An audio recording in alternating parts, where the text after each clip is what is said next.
Hello, dear students. Good morning, all of you. Myself Muskan Verma, and today we will discuss about hormone topic. As I promised you that we will discuss it tomorrow. So now it's time to discuss it. Let us start. What do you mean by hormone? What do you understand by hormone? hormone जो है एक Greek word से लिया गया अक्षर है जो कि जिसका क्या मतलब है to I excite and I arouse. मतलब कि जो चीज़ें हमारी जो भी चीज़ें हैं जो हमारी एक्टिविटी को एक्साइट करती हैं या फिर इंक्रीज करती हैं उनको हम हार्मोन कहते हैं।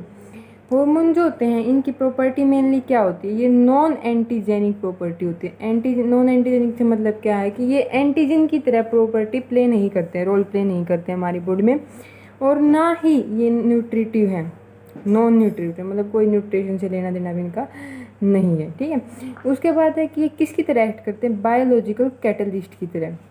बायोलॉजिकल कैटलिस्ट का क्या मतलब, जैसे कि एक कैटलिस्ट होता है वो हमारी कोई भी केमिकल रिएक्शंस होती हैं उसको स्पीड अप करने के लिए काम आता है। इसी तरह बायोलॉजिकल कैटलिस्ट का क्या मतलब है, कोई भी हमारी बॉडी के अंदर कोई भी बायोलॉजिकल एक्टिविटी होती है उसको स्पीड अप करने के लिए बायोलॉजिकल कैटलिस्ट की हेल्प ली जाती है, जिसको हम क्या बोलते हैं, हार्मोन, जो कि किसकी तरह एक्ट करता है, बायोलॉजिकल कैटलिस्ट की तरह।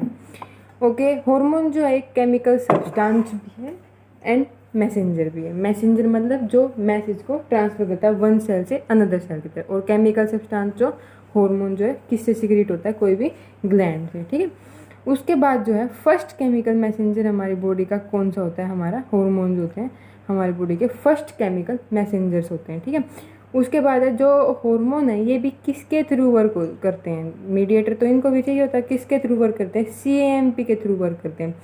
CAMP से मतलब क्या है, cyclic adenosine monophosphate, cyclic adenosine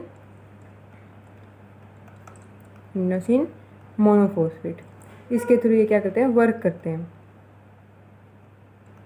okay, ये पाथवे होता है जिसके थ्रू ये वर्क करते हैं।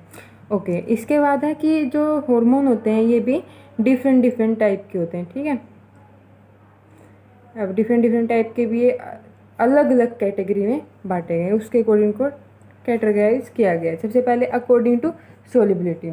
अकॉर्डिंग टू सोल्युबल मतलब किस चीज़ में सोल्यूबल है, लिपिड सोल्यूबल है या फिर वाटर सोल्यूबल, ये हम डिस्कस करेंगे। इसके बाद है कि अकॉर्डिंग टू नेचर और इसकी स्ट्रक्चर के बेसिस पे ये कितने तरह के होते हैं, जैसे प्रोटीन बेस्ड हो गए और हमारे स्टीरॉयड बेस्ड हो गए। ठीक है, उसके बाद है कि अमीनो एसिड डेरिवेटिव बेस्ड भी होते हैं, जैसे ट्रिप्टोफैन बेस्ड हो गए या फिर जो टायरोसिन अमीनो एसिड है उसके बेसिस पे डेरिवेटिव होते हैं उसके। ठीक है, तो हम एक एक करके सबको डिस्कस करेंगे। ठीक है, मेन जो है दो हैं ये, according to solubility and according to nature and structure.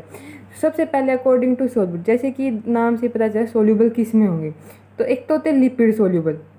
Lipid soluble से मतलब है कि जो फैट में जो सोल्यूबल होते हैं ऐसे हॉर्मोन्स। ठीक है, उसके बाद है हमारा दूसरा वाटर सोल्यूबल, जो वाटर में सोल्यूबल होते हैं। जो लिपिड में सोल्यूबल होगा वो लिपोफिलिक होगा, मतलब लिपिड लविंग होगा, और जो लिपिड लविंग होता है वो तो ऑब्वियस सी बात है वो हाइड्रोफोबिक होगा। ठीक है, इसी तरह जो वाटर में सोल्यूबल होगा वो हाइड्रोफिलिक होगा और वो लिपोफोबिक होगा। ठीक है, तो जो लिपिड सोल्यूबल होते हैं उसमें कौन कौन से हार्मोन होते हैं, जो भी स्टीरॉयड बेस्ड हार्मोन, जैसे कि थायराइड बेस्ड हार्मोन जो होते हैं, थायरोक्सिन वगैरह, ये किस में आते हैं, हमारे लिपिड बेस्ड हार्मोन्स में। ठीक है, लिपिड सोल्यूबल हार्मोन के। और वाटर सोल्यूबल में जैसे कि प्रोटीन बेस्ड हार्मोन जो होते हैं, जैसे कैटेकोलमाइन वाली जो कैटेगरी होती है, एपिनेफ्रिन और एपिनेफ्रिन एंड डोपामाइन वाली। ठीक है, ये सब किस में आते हैं, वाटर सोल्यूबल के अंदर, और जो लिपिड सोल्यूबल में कौन से आते हैं। ठीक है, इसके बाद हम दूसरे कैटेगरी डिस्कस करते हैं according to nature and structure. I hope you all will understand about according to solubility. ठीक है, according to nature and structure हमारा नेक्स्ट टाइप है जिसके अंदर हम पढ़ेंगे अकॉर्डिंग टू नेचर स्ट्रक्चर कितनी कैटेगरीज में इसको डिवाइड किया गया। सबसे पहला है protein based hormones and steroid based hormones. ठीक है, प्रोटीन बेस्ड हार्मोन वो होते हैं जो प्रोटीन से मिलकर ही बने होते हैं, प्रोटीन से मिलकर बने होते हैं, मेड अप ऑफ प्रोटीन, जो कि राइबोसोम RER के अंदर बनते हैं।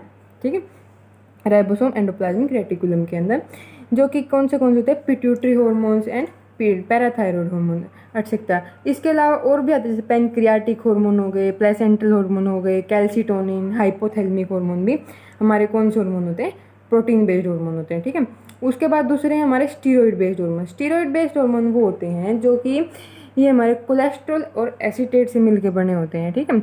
और ये जो एक्ट भी है फ्यू डेज़ के बाद एक्ट करते हैं, ठीक है, फ्यू डेज। लेकिन जो प्रोटीन बेस्ड होते हैं ये बिल्कुल जो फ्यू आवर्स में ये एक्ट कर जाते हैं, ठीक है। तो स्टीरॉयड बेस्ड हार्मोन हमारे एड्रिनल कोर्टेक्स हार्मोन जो होते हैं वो आते हैं, जैसे एड्रेनलिन वगैरह। और गोनाडल हार्मोन हो गए, प्लेसेंटल हार्मोन में भी स्टीरॉयड हार्मोन होते हैं वो आते हैं, ठीक है।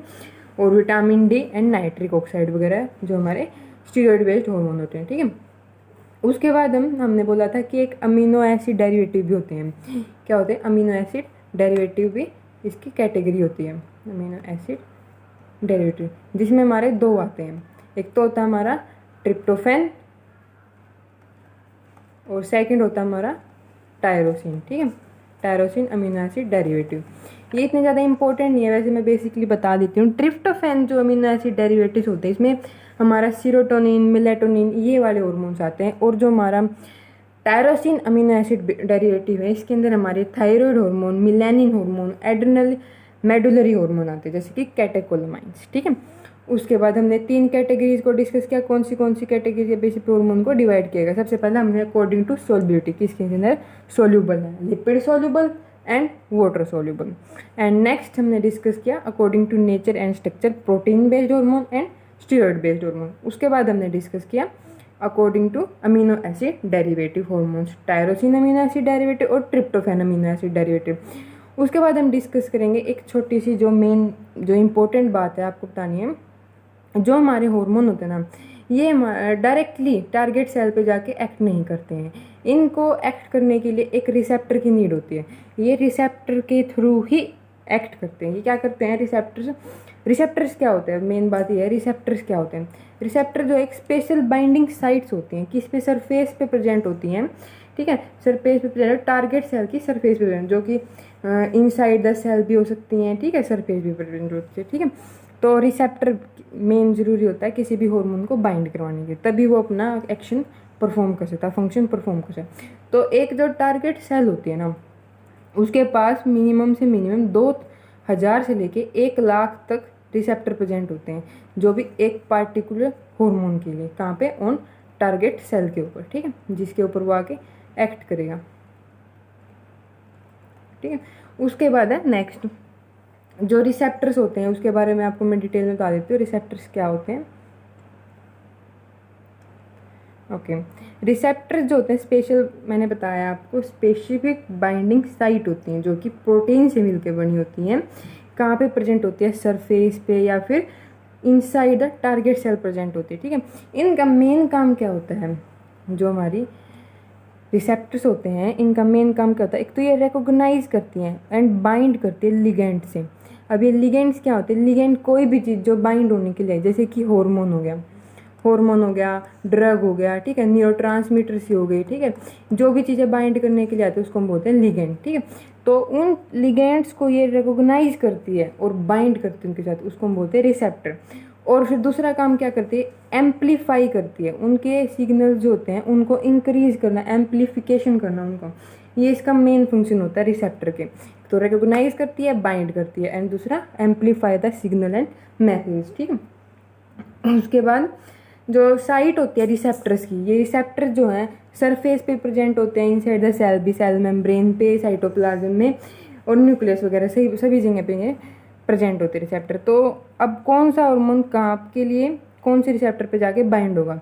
जो सेल मेम्ब्रेन जो होते हैं किसी भी सेल, टारगेट सेल की, उस पर कौन से बाइंड होते हैं? एक तो प्रोटीन बेस्ड हार्मोन्स और एड्रेनली मेडुलरी हार्मोन्स। जो एड्रेनल के मेडुला वाले जो हार्मोन्स होते हैं वो इस पे जाके, जैसे कैटेकोलामाइंस वगैरह, एपिनेफ्रिन, ये जाके वहाँ पे बाइंड होते हैं। और साइटोप्लाज्म, सेल के अंदर साइटोप्लाज्म प्रेजेंट होता है, वहाँ पे कौन से हार्मोन्स? स्टीरॉयड बेस्ड हार्मोन्स जाके बाइंड होते हैं, ठीक है। उसके बाद है न्यूक्लियस पे हमने पढ़ा कि थायराइड हार्मोन और स्टीरॉयड बेस्ड हार्मोन। अब दो चीज़ें आगे, स्टीरॉयड वाले साइटोप्लाज्म पे भी प्रेजेंट है और न्यूक्लियस में भी, तो कन्फ्यूजन होगी अगर क्वेश्चन ना जाए तो हम लिखें क्या? तो मेनली जो स्टीरॉयड बेस्ड हार्मोन होते हैं वो कहाँ प्रेजेंट होते हैं? न्यूक्लियस। तो हमें फर्स्ट प्रायोरिटी किसको देंगे? न्यूक्लियस पे देंगे, ठीक है। उसके बाद आपको रिसेप्टर के बारे में पता चल गया, साइट ऑफ रिसेप्टर कहाँ होती है, कौन सा हार्मोन कहाँ पे जाके बाइंड करता है, उसका रिसेप्टर कहाँ प्रेजेंट होता है, और स्टीरॉयड बेस्ड हार्मोन के कौन सा मेन होता है, ठीक है। उसके बाद हम पढ़ेंगे कि जो रिसेप्टर्स होते हैं ना, इनका मेन काम क्या होता है। एक काम तो ये हो गया, एक जो है रेगुलेशन क्या होती है रिसेप्टर की, मतलब रिसेप्टर जो है रेगुलेट कैसे करते हैं हार्मोन के फंक्शन वगैरह को। जैसे एक होती है डाउनवर्ड रेगुलेशन, एक होती है अपवर्ड रेगुलेशन। डाउनवर्ड रेगुलेशन से मतलब क्या है कि हमें जो हार्मोन जो है उसका एक्शन कम करना, डाउन मतलब कम करना और अप मतलब बढ़ाना, ठीक है। तो जब मान लो जब हार्मोन लेवल हमारी बॉडी के अंदर ज़्यादा हो जाता है तो वो भी हमें अफेक्ट करेगा। तो उसके लिए रिसेप्टर क्या करते हैं, अपने आप को कम कर देते हैं। तो हार्मोन कहाँ बाइंड होगा, रिसेप्टर ही प्रेजेंट होंगे, कम प्रेजेंट होंगे, जितने रिसेप्टर प्रेजेंट होंगे उतना ही हार्मोन बाइंड कर पाएगा, ठीक है। तो लेस रिसेप्टर बाइंड होंगे हार्मोन से, जिसकी वजह से क्या होगा, एक्शन ऑफ हार्मोन डिक्रीज हो जाएगा, ठीक है। उसके बाद ये तो हो गया हमारा कि डाउनवर्ड कैसे उसने एक्ट किया, ठीक है। उसके बाद है डाउनवर्ड। उसके बाद है अप रेगुलेशन कैसे होगी, जब कोई भी हार्मोन लेस हो जाता है हमारी बॉडी में लेकिन उसकी कमी हो जाएगी तो भी हमें इफेक्ट करेगा। तो जब हार्मोन लेस हो जाएगा तो रिसेप्टर्स क्या करेंगे, ये इंक्रीज नंबर ऑफ रिसेप्टर्स हो जाएगा। अब रिसेप्टर इंक्रीज हो गए, बेशक कम हार्मोन हो लेकिन रिसेप्टर अगर ज़्यादा है तो सारा का सारा हार्मोन से बाइंड हो जाएगा। तो मोर हार्मोन बाइंड विद रिसेप्टर, ठीक है। उसके बाद एक्शन जो है हार्मोन्स का इंक्रीज हो जाएगा। ये था इसका रेगुलेशन ऑफ रिसेप्टर्स, ठीक है। इसके बारे में हमने डिस्कस किया।